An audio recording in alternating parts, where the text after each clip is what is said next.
Freaking Johnny's coming in clutch. I just asked him if he could run me out to get the Xterra, and he's like, I'll be there in 2 minutes. Not even 30 seconds, and he's in my driveway. Like, for real. It's like the same truck, but it's not. It's shiny. Johnny, this one's shiny. It's a lot better shape than the other one. Yeah, it is. Pretty nice. Ooh, grind him. Yeah. In the sunlight, the metallic actually shows up. My battery's completely dead. We're gonna have to jump it. This thing runs so nice. It's so quiet. My check engine light for my knock sensor is not come on yet. I do have a brake light on, which I'll check that. It might just be the switch, the emergency brake. We'll see how it goes on the way home. This engine just runs so quiet. If we don't get a check engine light, I might just clean it and sell it. But if it detects the knock sensor again, it is definitely going to come on my way home. And god damn it! Hey, look, I'm safe. But man, this thing rides nice. I really like this thing, I'll be honest with you. I can't do it over the Kia. I really like the Kia. This thing's nice, but it's not that nice. You know what I mean? This thing it's sturdy. It feels real sturdy. Well, I pretty much drove the whole way to my house, and I still don't have a check engine light. So, I may have prematurely bought the knock sensor. You know, it could have just been a dead battery throwing up weird codes, because some cars, cars will do that. If you have a really low battery, they'll throw up random codes for sensors. Just highly surprised, because I thought that was a definite, but the thing runs and drives like really good. It's highly surprising, and I don't know. I'd say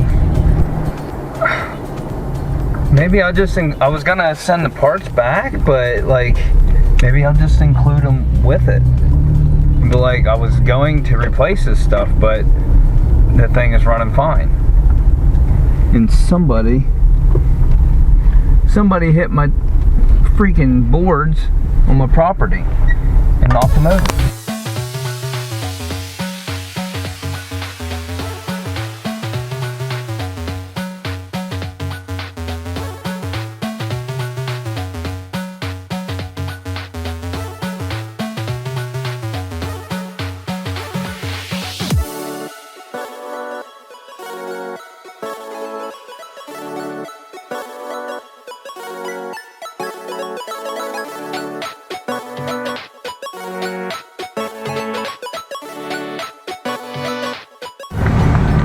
The only bad thing I'm not liking on this right now is I can smell the oil burning from the valve covers leaking and running down onto the exhaust. And the only way to do the valve covers is to take the intake off, at least the upper intake. The lower intake doesn't need to come off. But if you go that far, do you spend the time and put the knock sensor in? Because then you have to take the lower intake off, but then that dumps the coolant, and they're kind of a pain. But still, if you're that far, I don't know. I'm on the fence. I have somebody that's interested in this right now, so I'm gonna have to talk to them about it.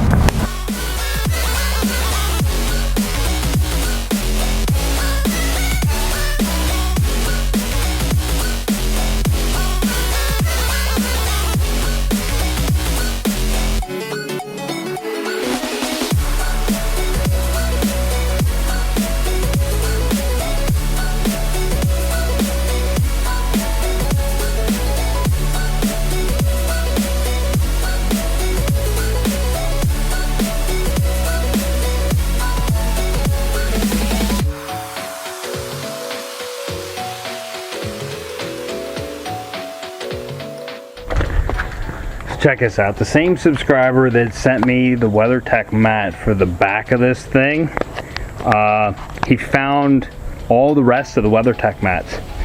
So here's the front, and the back is the full length. Everything's here. It like matches the paint job. It's like metallic black. It's awesome.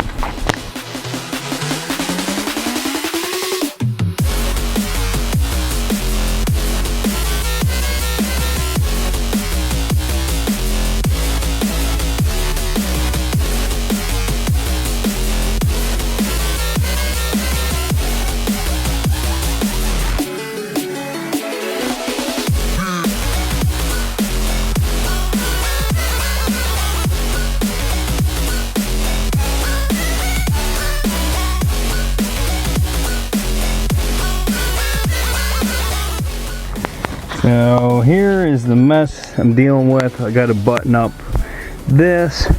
We got to throw some paint in between these doors right here where there's still some dents. It's very dirty inside. I have the interior tore apart in some places. These door panels, shit. I have the other door panels in my truck. They're not black. They're those ones. And the speaker in that door must be different than the ones that were in the doors that were in this, because there's the plug for that is a 3-wire and the plug for those speakers is a 2-wire. So instead of changing the whole harness out, I am gonna figure out which wire is which. I have the connectors off the original door, and I have the speaker, and I'm probably just going to replace the speaker and splice the harnesses in so that the speaker works. Besides that, we need to do super clean. You see this is kind of maybe grown a little mold. I don't know, we're gonna have to get some mold cleaner. Yeah, there's it's cruddy. This whole thing needs like extremely cleaned out.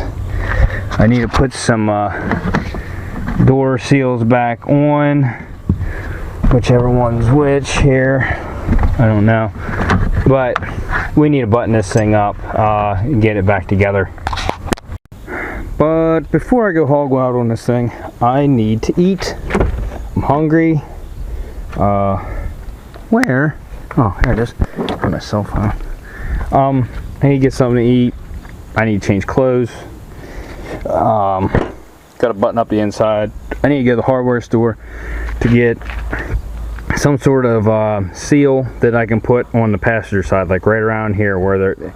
Honestly, you could not hear any wind noise coming through. It's just when I shine a light from the backside, I can see through right there. So I'm assuming water will get through right there. So anyway, the thing's looking... I think that thing looks awesome. And in the sunlight, it actually does have a shine to it. The metallic does shine through. It looks really good. I just degreased and sprayed down the engine. That's why you're seeing a lot of steam rising up off the engine. I wanted to spray it down. The person that was interested in this does indeed want the valve covers and the knock sensor done. So I told him, I said, it's going to be several weeks till I can get to that. And so they're okay with that. I'm going to do a Seafoam treatment on this thing. We'll get to those parts in a while. Let me explain to you why I'm setting up my garage the way I'm setting it up, and why the lift is going to go right here. Because there's an upstairs to the garage, which is going to start at the edge of the house and go back. That's going to be an upstairs, and the ceiling's only going to be 8 foot tall from here over. Now, yes, I could put the upstairs over here, but then if I put my lift there, until you get the amount of workspace that you need, then the gym is going to be L-shaped. And my wife trains clients, and she's starting a business, and she's using the gym for her business. If you have, say she's training 4 or 5 people when she does classes, an L-shaped gym, you'd have like 10 feet here, and then it would come over and then be L-shaped. Whereas the way it's set up now is it's going to be a studio, like a big square, which is way better set up for what she wants to do. We have a lot of gym equipment that needs to go in there, so it's the way it's going to be. Yes, I did honestly think about putting the lift over there, but it's just not going to work out until you get the space you want and stuff. It would be weird. So that's why I'm doing it the way I'm doing it. It's the way it's going to be. We're just going to have to pull around the lift, and you know, it is what it is. So as you can see, I am in the process of a Seafoam treatment. I just ran it in through. I took this vacuum line off, which runs right into the intake, right here, right in front of the, you know, throttle body. Sucks it in. I let it suck it all in. And in the process of doing that, this is twice now I've found the Seafoam has helped me detect exhaust leaks. On my truck, my header was smoking when I did it. I was like, what the hell's going on? Right where all 4 pipes meet together, I have a leak there. This one, on right here on this EGR setup down in there, like deep down in there, it was shooting smoke up out of there. So I put my hand down in here by it, and sure enough, I could feel it blowing out. So we have an exhaust leak right there, which I'm hoping we can just tighten up and fix. It might be loose, it might not be. You might need to go a little deeper than that, but the way it looked, I'm gonna say it was just loose, because they had this whole thing apart and did a timing belt. Why they didn't do a knock sensor at the time, I don't know. But I let the thing heat soak, get real warm. I only used half a bottle of Seafoam because it stuff works. So I used half the bottle, let it suck it in through this vent line. Then I'll shut it off. Now you let it sit for half an hour to an hour, whatever you choose, and then fire it back up. And the thing is going to smoke for a very long time after that, but it cleans the whole internals out, and it is good stuff. So which you'll be able to see that whenever I take this upper intake off, you'll be able to see, you know, how clean it is inside. It's got 172,000 miles on it, so you think it'd be gunked up. So we'll see how clean that looks once we get in there. I don't know. I need to see if I have a wrench that even fits that fitting. I know it's going to be hot as a mother right now, and it's deep down in there, hard to get to, but I need to see if I can tighten that up, which we have to take this off eventually, which will give me more room, free me up to get in there. But let me see if I have a wrench that fits that. Okay, so it is a 24 millimeter. I don't have a wrench that I can fit down in there on it and turn at the same time. There's just not enough room down in there. I almost need a crowfoot to get in there with a ratchet and tighten that up, which is probably why it is loose. Somebody probably loosened it up and could not get it tight again because of that reason. Very limited on space in there. You almost need a stubby wrench. I got a pair of pliers on that EGR pipe, and the thing turned like it is extremely loose. So that's why I have an exhaust leak there. We'll get that taken care of. I need to walk down to my Grams, because in the back of my truck I have the tan door panels like these. Look at that freaking June bug in there. So we'll take those black panels off, even though I do like the black panels. I have these panels to match, and these are dirty. We need to do an extreme clean. This might not be today, but I want to get everything buttoned up over there and maybe wire that speaker in and stuff, and we'll just, you know, see what we can get taken care of. After I walk down to my Grams and I come back, I'll have to fire this thing up and just let it run for a long time so we can get all of that Seafoam burned out of this thing, which probably won't even get done until it's been driven on the road, because it takes a long time to clean that stuff out, and they smoke forever. So I'm gonna go down and get those door panels. I'll be right back. Well, that Seafoam is gonna soak in extra long. I went and got the door cards. There they are to put in the doors. There's a stock speaker to put in the door.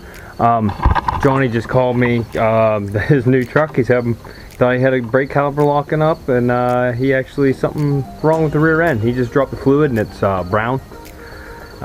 Not the kind of brown you want. And he said, can you come down and help me a minute? And I was on my way down to McGraham's, and he said, I said, yeah, give me a couple minutes. He said, well, I'm underneath my truck. I don't know if he's stuck or what. So I'm gonna head down there real quick.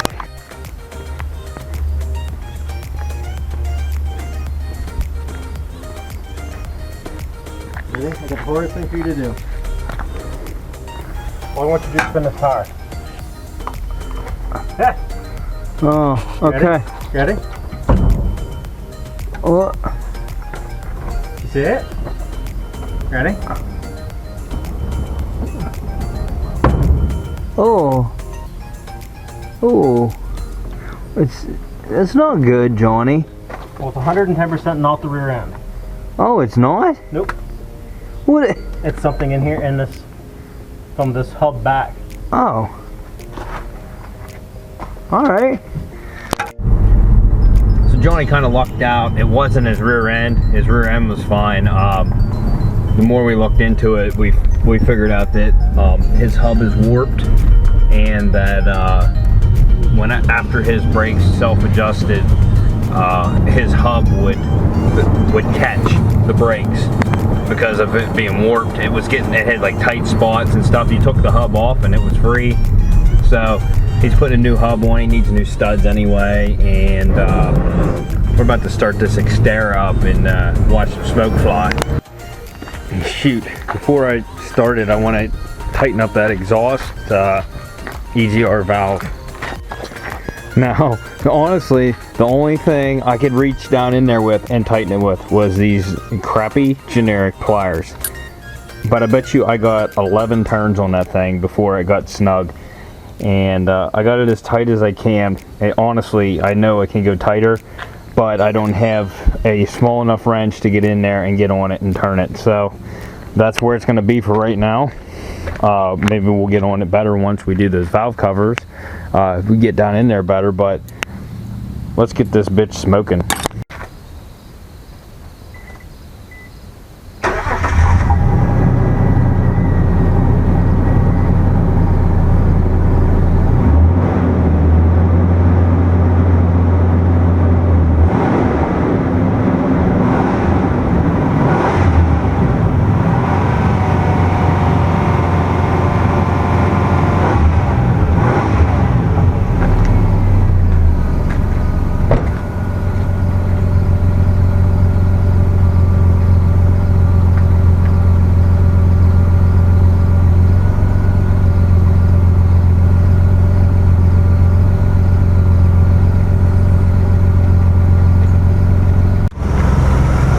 I'm gonna let this thing run for a while now.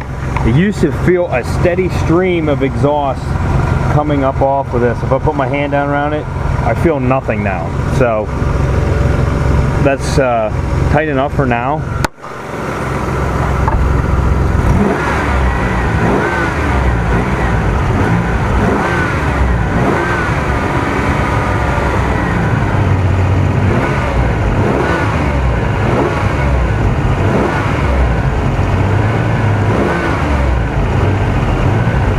Blowing smoke rings.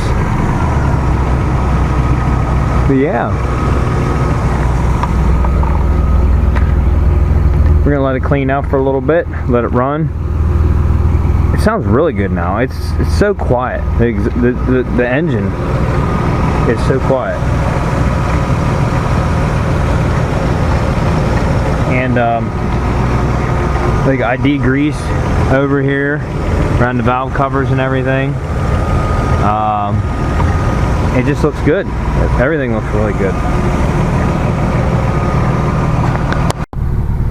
So I've also diagnosed my brake light that is on all the time.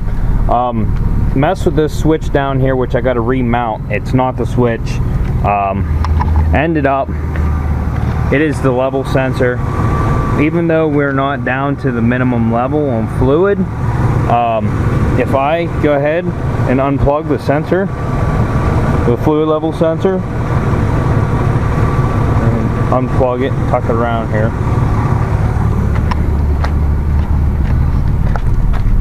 our brake light is now out. So the sensor's probably bad. I am going to add a little bit of fluid, bring it up some, and see if that doesn't help that. But if it's a bad sensor, I'm just going to let them know, hey, it's your level sensor, this is what it is. I'm not putting any more money into this thing, so it's not going to hurt the vehicle. I'm about to call it a night. Mosquitoes are getting me. I'm trying to put that brake switch back in. There is one screw that holds it in there, and it's back in behind the brake assembly, and it is almost impossible to get back in there. I have the switch kind of in place with a zip tie, and I cannot get that screw to start to save my life. I've been fighting with it for an hour. One screw. I'm about sick of it. So here's something. The guy that sent this to me checked and said that, in fact, that this would not work on the Nissan.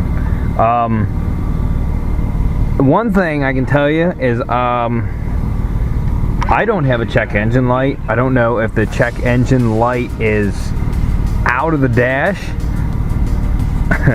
But I had two codes, and it's for the evap emissions system large leak and the vent control valve, which are both for the evap, and that is the line that I took off up there to put the Seafoam in. So, and also when I checked the codes, this thing, my other one, you have to look up the vehicle type and everything. You still have to on here, but you just go to engine codes, and then it came up and it said factory codes detected, and it let me go to Nissan, and then it pulled it right up. This is actually a lot easier than my code reader at this point. That was a pending code. Let's see, store codes, knock sensor. So yeah, so we'll go back, erase, done. Okay. But yeah, definitely have the knock sensor code again, so yeah, just might as well just go ahead and do it. I have it. Let's see if they came right back. Okay, they didn't. Yeah, codes didn't come back. The mosquitoes are just eating me alive right now out here. The Penn State Ohio State game is coming on here soon, and I'm gonna go watch it. And I didn't get a lot done on this today, but tomorrow I have a good bit of time to work on it, so I'm gonna jump into this tomorrow. Sorry I didn't get much done. You guys will see a lot more to come on this, because I got to do some engine work and stuff.